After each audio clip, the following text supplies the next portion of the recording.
ఏ బ్లౌజ్‌కైనా సరే, డ్రెసెస్‌కైనా సరే పైపింగ్ అనేది మనం చేసుకొని పెడితేనే బెటరు.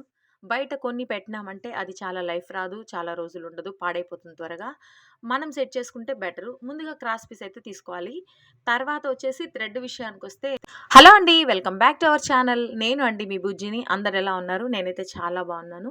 మీరు కూడా బాగుండాలని మనస్ఫూర్తిగా కోరుకుంటున్నాను. నేను ఏ డ్రెస్‌కైనా సరే, ఏ లెహెంగాకైనా సరే, బ్లౌజెస్‌కైనా సరే పైపింగ్ అనేది నేను బయట కొననండి. నేనే కరెక్ట్‌గా సెట్ చేసుకుంటాను. క్లాత్ అయినా తెచ్చైనా సెట్ చేసుకుంటాను. లేదంటే అదే డ్రెస్‌లో ఉన్న క్లాత్‌తోనైనా సెట్ చేస్తాను కానీ, రెడీమేడ్ దాంతో పైపింగ్‌తో అయితే చేయను. ఎందుకంటే అది లైఫ్ అయితే రాదనమాట. జస్ట్ 1 ఆర్ 2 టైమ్స్ అయితే అలా చూసేదానికుంటుంది. మొత్తం పోగులు పోగులు వస్తుందనమాట. అందుకని నేను మామూలు క్లాత్‌తోనైనా, హాఫ్ పట్టుతోనైనా, ఫుల్ పట్టుతోనైనా దానికి మ్యాచ్ అయ్యేలాగా చూసైతే చేసుకుంటాననమాట. ఇంకొక విషయం ఏంటంటే, ఏ మిషన్‌కైనా సరే 2 పాదాలైతే ఉంటాయి. పాదం మారిస్తేనే డబుల్ పాదంతో కాకుండా నేర్చుకునేవాళ్ళు సింగిల్ పాదం అనేది సెపరేట్ దొరుకుతుందండి. మిషన్ బట్టి మిషన్ చెప్పారంటే బయట స్టోర్‌లో అయితే బ్యాంగిల్ స్టోర్‌లో అయితే ఇస్తారనమాట. ఇంకా నాకైతే రైట్ సైడ్ పాదం అయితే హ్యాండ్‌కి చాలా అంటే నాకు సెట్. కొంతమందికి లెఫ్ట్ సైడ్, కొంతమందికి రైట్ సైడ్ అలా ఉంటుంది గదా!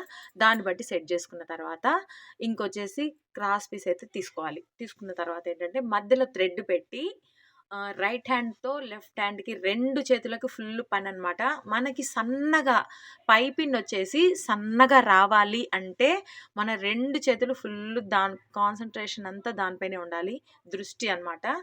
2 చేతులతో బాగా ఇలా లాగి పట్టుకున్నారంటే అంటే టైట్‌గా 2 హ్యాండ్స్‌కి ఫుల్ పననమాట. 2 చేతులతో టైట్‌గా ఇట్లా లాగి పట్టి మిషన్ గాని తొక్కామంటే మనకి ఎంత సన్నగా కావాలో అంత సన్నగా, అంత టైట్‌గా పట్టుకుంటేనే పైపింగ్ అనేది నీట్‌గా వస్తుంది. ఇంతవరకు ఎవరైనా చెప్పారో లేదో నాకైతే తెలీదు.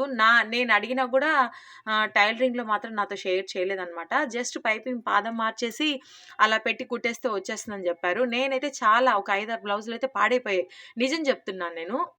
అలా పాడయిన తర్వాతే ఇంకా రాను రాను ఎలా టెక్నిక్ అనేసి ఒక 5, 6 సార్లు వేస్ట్ క్లాత్ ఒకటెత్తుకొని ట్రై అయితే చేశాను మొత్తానికి. మనకి ఇంక ఎక్కడ టెక్నిక్ అయితే ఇదవుతుంది అన్నప్పుడు నేనైతే ఇలా అయితే నేర్చుకునేసాను మొత్తానికి. నేను ఇలా నేర్చుకున్నాను గాబట్టి తెలియని వాళ్ళు, తెలిసిన వాళ్ళు చాలామందున్నారు. తెలియని వాళ్ళు గూడా ఎతుకుతుంటారు గదా! ఇప్పుడు నేను ఎట్లా సెర్చ్ చేశాను అప్పుడు రానప్పుడు అనేసి అట్లాంటి వాళ్ళ కోసం అనమాట ఈ వీడియో. ఖచ్చితంగా చెప్తున్నా నేను.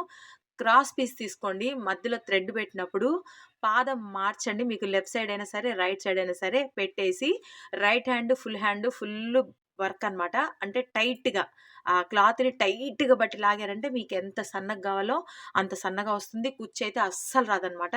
ఇది ఖచ్చితంగా ట్రై అయితే చేయండి. చేసిన వాళ్ళైతే కామెంట్ అయితే చేయండి.